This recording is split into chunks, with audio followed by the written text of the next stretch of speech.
आप सभी को मेरी तरफ से मारना था। आज का विषय है मन्नत। मन्नत क्या चीज़ है, मन्नत इंसान के जीवन में क्या प्रभाव को लाती है, कैसी विषय को प्रकट करती है, उस विषय में हम देखेंगे।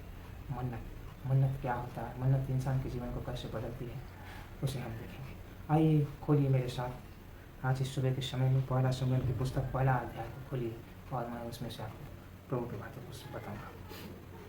पहला शमूएल की पुस्तक पहला अध्याय पहला वचन को मैं पढ़ता हूँ कि एप्रैम के पहाड़ी देश के रामा तेम सोपीम नगर का निवासी एल्काना नामक एक पुरुष था।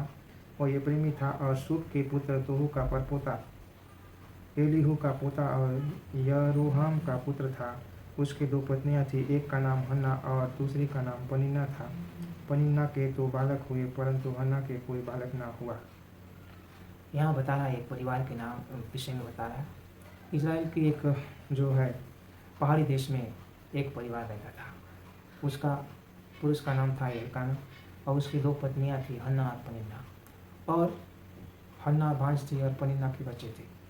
और आगे देखिए, बाइबल बताती है वह पुरुष प्रति वर्ष अपने नगर से सेनाओं के यहोवा को दंडवत करने और मेल बलि चढ़ाने के लिए शीलो में जाता था। वहाँ होपनी और फिनहास नामक एली के दो पुत्र रहते थे जो यहोवा के याजक थे।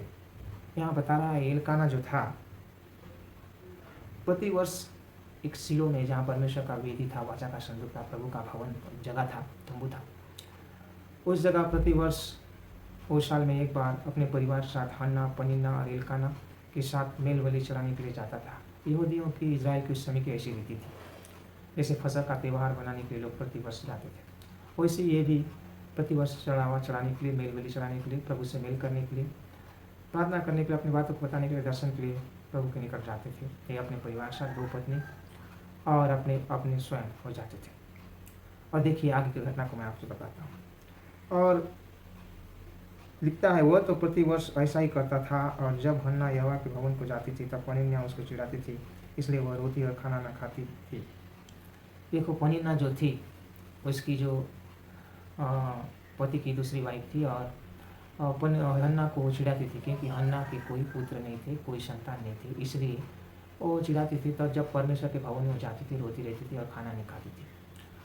और इसी तरह से समय बीतता गया और एक वर्ष ऐसा हुआ कि फिर से उसको चिढ़ाया गया तो रोने लगी, बिलखने लगी, परेशान थी। तो उस दिन उसने एक विषय को परमेश्वर के सामने जाके उसने मन्नत मांगा। देखिए उसके विषय में बताता हूँ।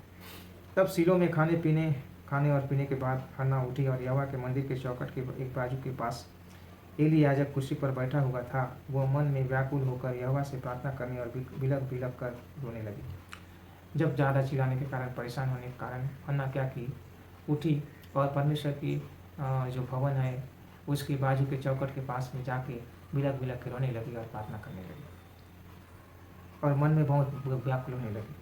और उसने यह मन्नत मानी, हे सेनाओं के यहोवा, यदि तू अपनी दासी के दुख पर सचमुच दृष्टि करे और मेरी सुधि ले और अपनी दासी को भूल न जाए और अपनी दासी को पुत्र दे, तो मैं उसे उसके जीवन भर के लिए यहोवा को अर्पण करूंगी और उसके सिर पर छुरा फिरने न पाएगा।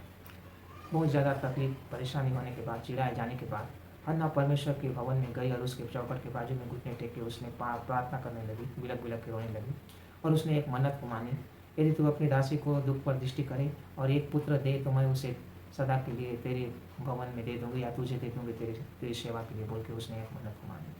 और मन्नत को मानते समय जब वो प्रार्थना कर रही थी, एली याजक कुर्सी पर बगल में बैठा था और जब देख रहा था हन्ना प्रार्थना कर रही थी, उसके मुँह लपलपा रहे थे लेकिन उसके मुख से कोई शब्द नहीं निकल रहे थे। तो एली याजक ने उसे देखा और कहा, हे स्त्री, अभी तो दिन सूरज भी नहीं चढ़ा है, अभी ज़्यादा समय हुआ भी नहीं है, तू यहाँ मदिरा पान करके आई, दारू पी के आई, अपना नशा को उतार, बोल के उसने एली याजक ने कहा। तो हन्ना ने एक जवाब दिया कि 14 पद में लिखता है, पहला शमूएल 1:14 में, हे मेरे प्रभु, मैं तो दुखिया हूँ, मैंने न तो दाख मधु पिया है और न मदिरा, मैंने अपने मन की बात खोलकर यहोवा से कही है। और उसने कहा, मैंने दाख मधु नहीं पिया है, मदिरा नहीं पिया है, मैं दुखिया हूँ, मैं दुख में हूँ, परेशानी में हूँ और मैंने अपने मन की बात को खोल के परमेश्वर यहोवा को कर दिया है।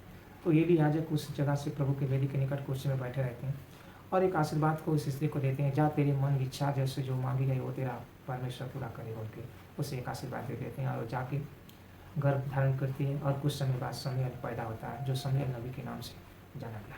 देखिए, आज अगर आपके जीवन में कोई संकट है, तकलीफ है, परेशानी है, कोई कमी है, आप किस चीज़ को पाना चाहते हैं, आपको नहीं मिल रहा है, तो आप एक मन्नत को मांग सकते हैं प्रभु के निकट जाकर, और अपने विषय को रख सकते हैं। जब मन्नत को मांगेंगे, प्रभु आपके जीवन में एक नया काम करेगा। जिस तरह से हन्ना बहुत साल से बाँझ थी, परेशान में थी, दिक्कत में थी, मुसीबत में थी, लेकिन जब प्रभु के निकट गई और अपने विषय को बताया, मन्नत को मांगी, तो परमेश्वर ने उसकी मांग को पूरा किया और एक पुत्र दिया जिसका नाम शमूएल रखा गया, और शमूएल भविष्यद्वक्ता के नाम से जाना गया, जो आगे जाके इजराइल का न्याय करने लगा।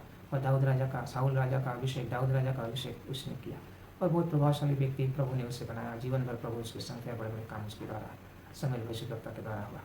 इसलिए प्रभु के दास होने के नाते मैं प्रभु का दास वर्गीस, और मैं पास्टर वर्गीस प्रभु का दास आपके निकट आके इस वचन को प्रचार कर रहा हूँ। आपके जीवन में कोई तकलीफ है, परेशानी है, कुछ चीज़ को आप मांग रहे हैं, चाह रहे हैं, तो आप प्रभु के निकट जाइए और प्रार्थना कीजिए, मन्नत को मांगिए, प्रभु आपको मांग को जरूर पूरा करेगा। चाहे कोई भी स्थिति हो, परिस्थिति हो, सब चीज़ को प्रभु बदलेगा। और यहाँ बाइबल बताती है, एली ने कहा कुशल से जा, और उसने एक बच्चे को धारण किया।